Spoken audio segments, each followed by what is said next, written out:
The hallway was quiet at 11:47 p.m., carpeted in the kind of thick, patterned burgundy that hotels choose specifically because it doesn't show anything, and I remember the time exactly because I had just glanced at my phone to see if my fiancé had responded to the text I'd sent him 20 minutes earlier.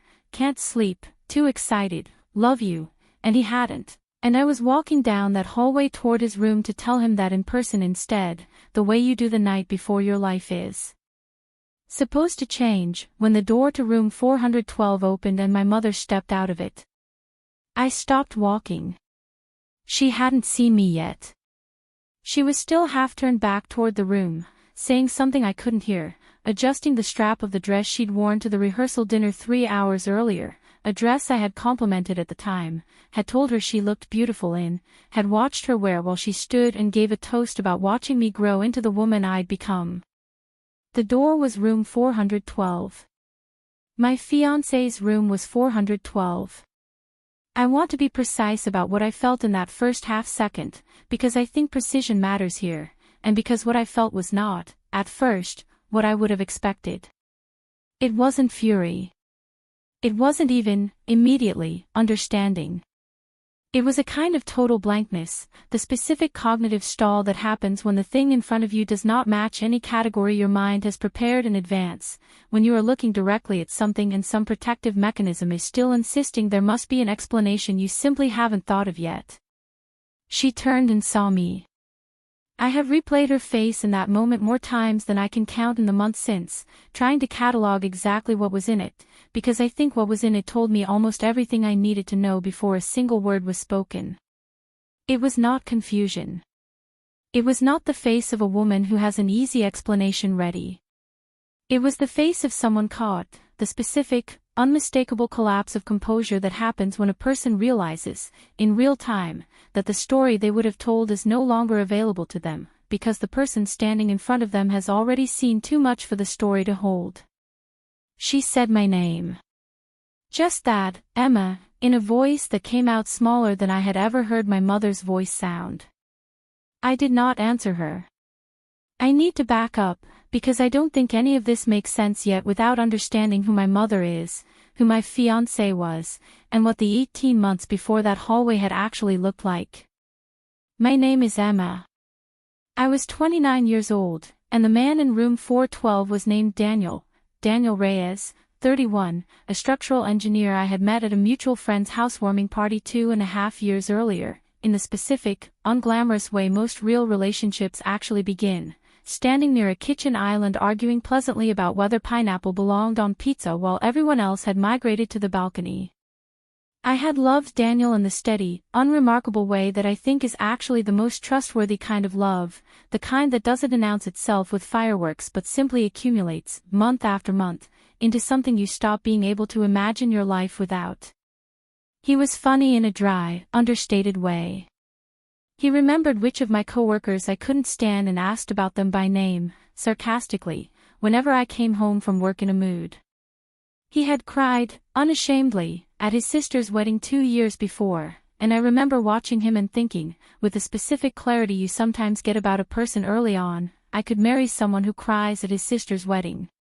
He proposed 14 months before that hotel hallway, on a hiking trail we'd done a dozen times before, at the overlook where we always stopped to catch our breath, which had made me laugh through most of my own crying because it was so exactly, unpretentiously him, no elaborate production, just the place we always stopped anyway, and a ring, and his hands shaking more than I'd ever seen them shake. My mother, Carol, adored him. I want to say that plainly, because it matters for everything that follows. This was not a story where a suspicious mother disapproved of the fiancé and I ignored the warning signs. The opposite was true. She had championed Daniel from the first dinner I brought him to, had told her friends about him constantly, had cried, actual tears, when he proposed, and had thrown herself into wedding planning with an enthusiasm that occasionally exceeded my own. My relationship with my mother, up until that point, had been close in the specific, layered way mother-daughter relationships often are, not without friction, not without the ordinary accumulated grievances of 30 years of knowing someone that well, but fundamentally, structurally close. She had raised me largely alone after my father left when I was 9, had worked 2 jobs through most of my adolescence to keep us in the same school district, had been, for the majority of my life, the single most reliable presence I had. I did not have a complicated relationship with my mother in the sense that word usually implies. I had a relationship built on 20 years of her showing up for me in ways that had earned, I would have said before that night, an almost bottomless trust. She had flown in 4 days before the wedding to help with final preparations, had insisted on staying at the same hotel as the wedding party rather than with my aunt 20 minutes away, had said it was because she wanted to be close to everything, close to me, in the final stretch before the day itself. The rehearsal dinner had ended around 9. It had been, by every appearance, a wonderful evening, my future in-laws warm and relaxed, my college roommates flown in from 3 different states, my mother giving a toast that had made most of the room cry, myself included, about the specific pride of watching a daughter become the kind of woman who chooses well. I had gone up to my room around 10, exhausted in the particular, buzzing way you're exhausted the night before your wedding, too wired to actually sleep, scrolling through old photos on my phone with the specific sentimentality the occasion seemed to demand. Daniel had gone up separately, we'd agreed, mostly as a nod to tradition neither of us actually believed in, not to see each other after the rehearsal dinner ended, though we were both staying on the same floor of the same hotel, an arrangement that had felt sweetly old-fashioned rather than genuinely restrictive. I don't know, even now, exactly what made me decide to walk down the hallway at 11:47 instead of simply going to sleep.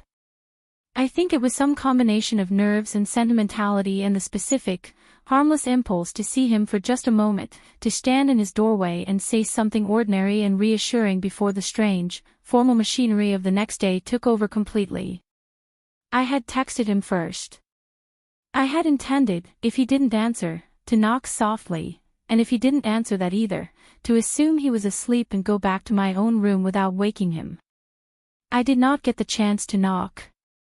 The door to room 412 opened before I reached it, and my mother stepped out, adjusting her dress strap, saying something back into the room that I couldn't hear, and the hallway light, the specific, unflattering fluorescent light of a hotel corridor at midnight, fell across her face at exactly the moment she turned and saw me standing there.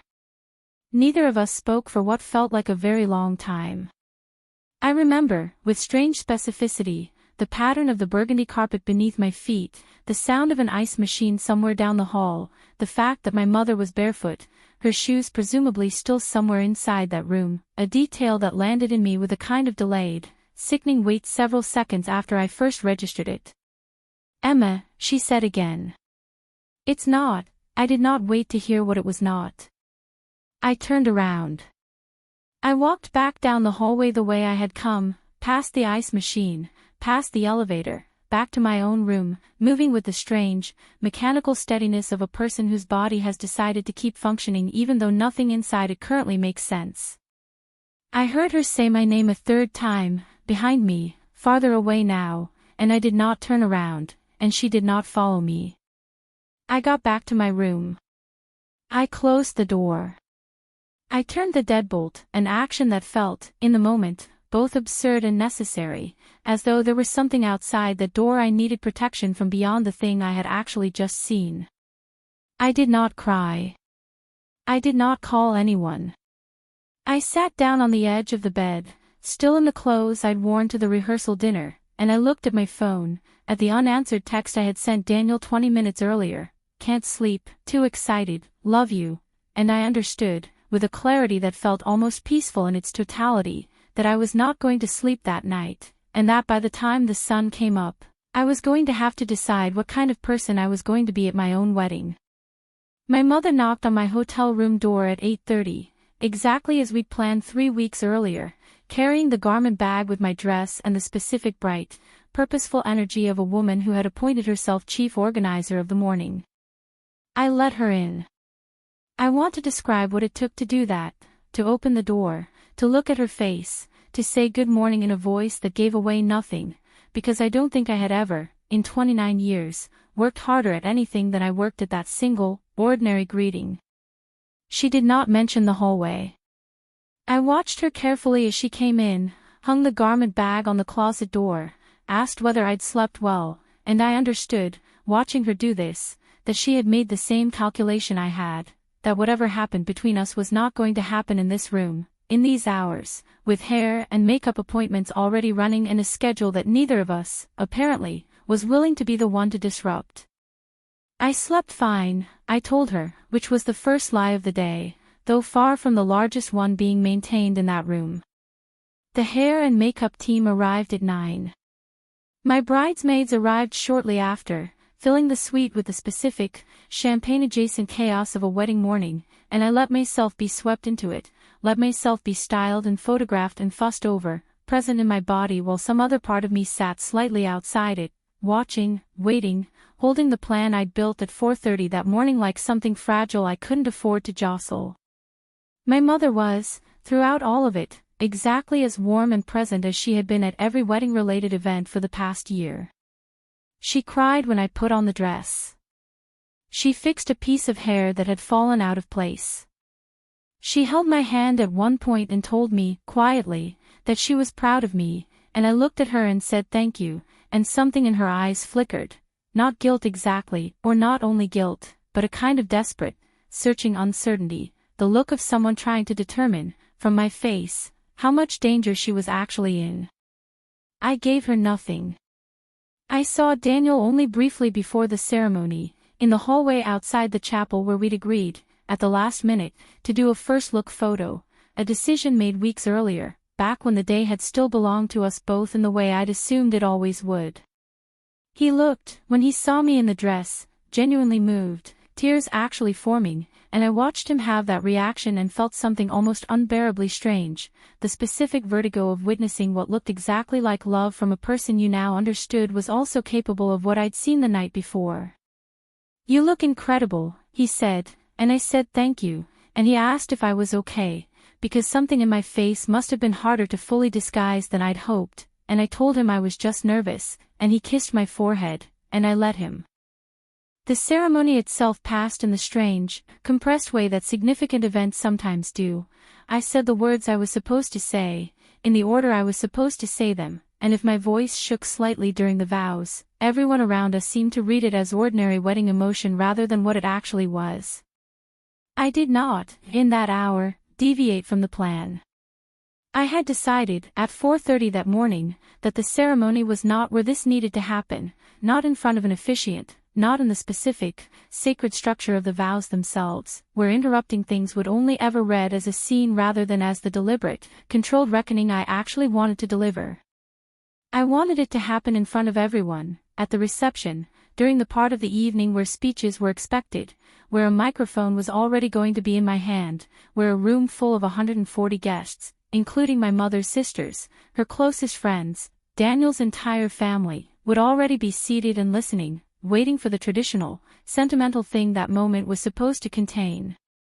The reception moved through its early stages exactly as planned: dinner, the clinking of glasses, my new father-in-law's toast, Daniel's best man delivering a speech that had the room laughing and a little teary.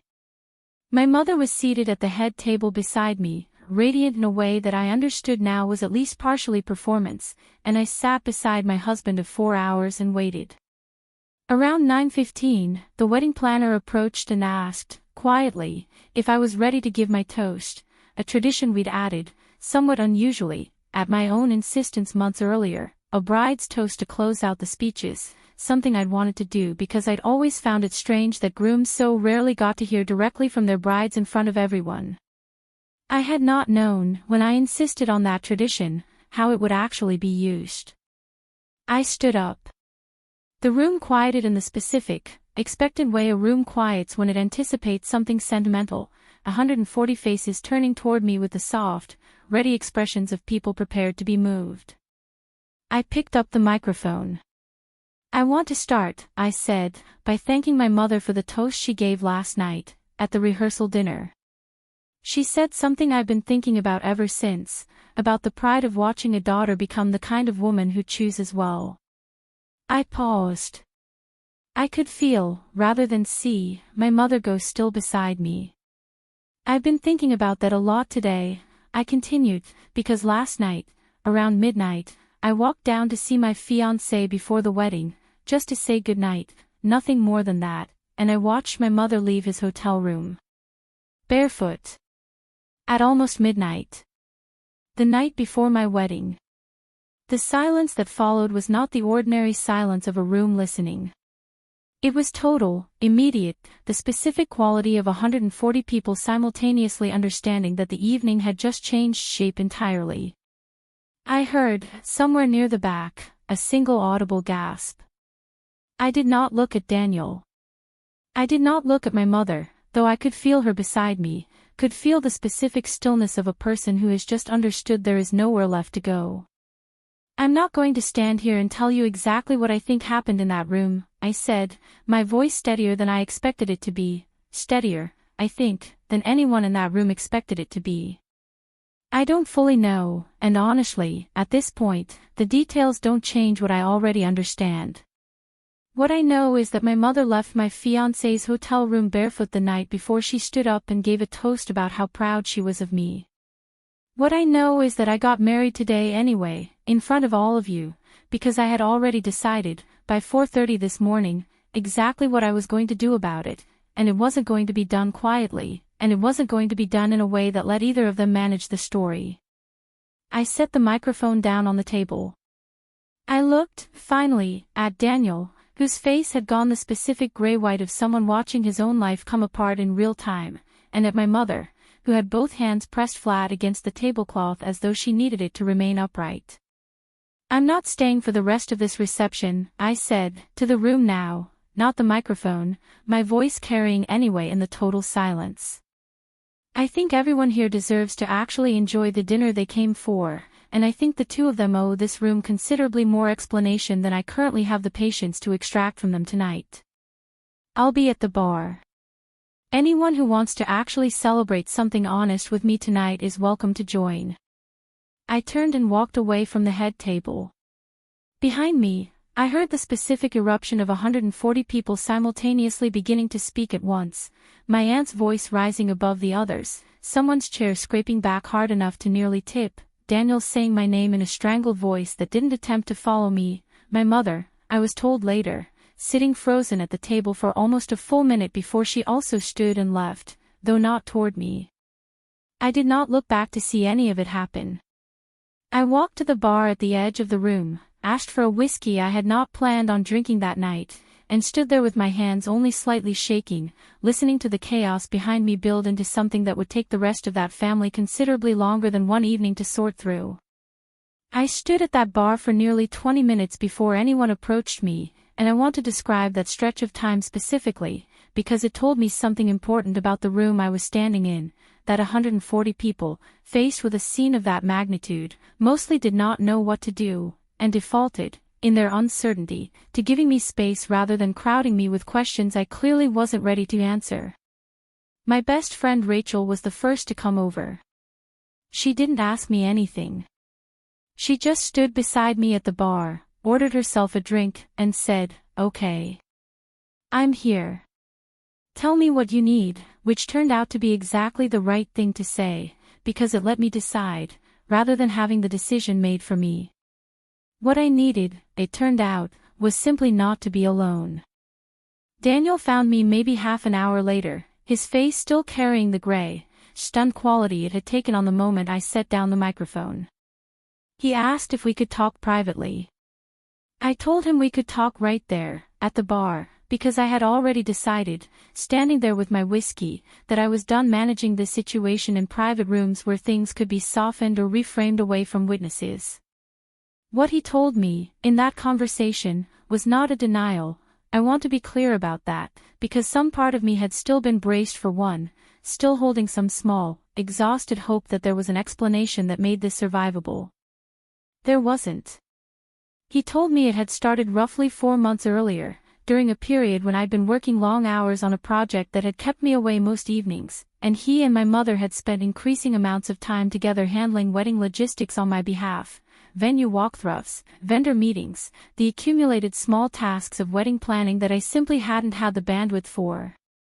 He told me it had not been planned, that neither of them had set out for it to happen, that it had simply happened, once, and then again, and had continued, in a kind of momentum neither of them had been willing to stop, right up until the night before our wedding. I asked him why he'd married me anyway, that morning, knowing what he knew. He didn't have a good answer. I think, in retrospect, that the absence of a good answer, told me more than almost anything else that day. A person who truly understood what he'd done would not have been able to stand at that altar and say those vows without it costing him visibly more than it appeared to. He had compartmentalized it well enough to get through a wedding. That fact alone answered most of what I still needed to know about him. I did not find my mother that night. She had left the reception shortly after I did, and by the time I thought about seeking her out, I understood I didn't actually want to, that whatever conversation we eventually had needed distance around it, not the raw, adrenalized hours immediately following the worst moment of both our lives. We spoke 4 days later, at her house, in a conversation that lasted almost 3 hours and that I will not fully reconstruct here, because some of it belongs only to the two of us. I will say that she did not try to minimize what had happened, did not offer the kind of explanation that shifts blame elsewhere. She told me it had started, for her, in a place of loneliness she hadn't fully acknowledged even to herself, that my father's absence, decades earlier, had left a specific hole in her life that she had never adequately filled, that watching Daniel be attentive and warm and present, during a stretch of months when she'd been helping him with wedding tasks, had awakened something in her she was deeply ashamed of, and that shame, rather than stopping her, had somehow made it worse, made her feel she'd already crossed a line too far to walk back from cleanly. I did not forgive her that day. I want to say that clearly, because I think there's a version of stories like this that rushes toward resolution faster than resolution actually arrives in real life. I told her I needed time, possibly a great deal of it, and that I did not know yet what our relationship was going to look like on the other side of that time, if it looked like anything at all. The annulment was finalized within 2 months, Daniel didn't contest it, and given the specific circumstances, given 140 witnesses to the reason behind it, there was very little for either of us to fight over. He moved out of state about 6 months later. I've heard, secondhand, that he and my mother did not stay in contact, that whatever it had been between them collapsed entirely under the weight of what it had cost, which I understand, in some small, complicated way I'm not proud of, gave me a version of satisfaction I hadn't expected to need. The family fractured in ways I could not have predicted before that night. My Aunt Denise, my mother's older sister, stopped speaking to her almost entirely, a rift that as far as I know still hasn't healed. Some of my mother's friends quietly distanced themselves. Others, more troublingly, seemed to soften the story over time into something more mutual and less clearly her doing, and I learned, in the months that followed, exactly which people in my life were willing to sit with an uncomfortable truth and which ones needed to reshape it into something easier to hold.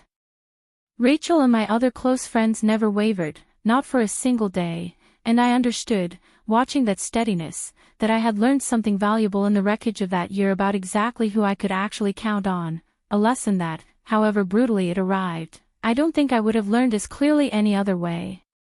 I moved out of the apartment Daniel and I had shared within 3 weeks. I spent that winter, mostly, learning how to be alone in a way I hadn't been in years, and I won't pretend it was a graceful or linear process. There were nights I cried in ways I hadn't even at the wedding itself, nights I called Rachel at 2 in the morning because the specific quiet of my new apartment felt unbearable, months where I genuinely did not know how to think about my mother without the whole thing rising back up in my chest like something freshly injured.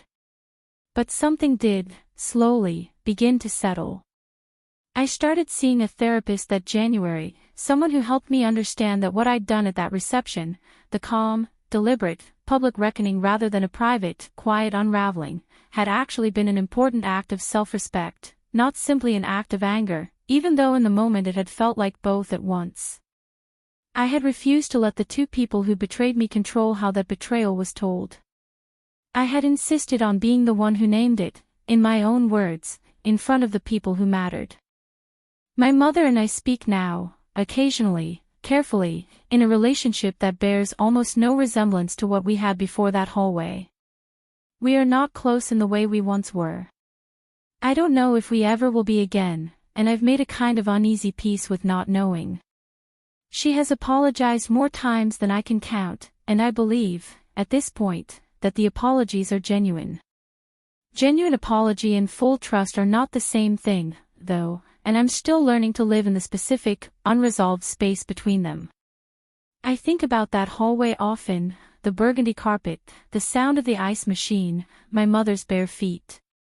I think, too, about the version of myself who sat on that hotel bed at 4:30 in the morning and decided, with a clarity I still don't fully understand where I found, exactly how she was going to walk into the next day. I am proud of her, that version of me, even now, even with everything that came after. She did not know, sitting there in the dark, everything that decision would eventually cost. But she knew, with total certainty, that she was not going to let it be decided quietly, by anyone but herself. That, if there's anything to take from this, is the part I'd want anyone else standing at their own version of that hallway to understand, that you don't owe the people who betray you the comfort of a quiet unraveling. You are allowed to decide, in your own time, in your own words, exactly how the story gets told.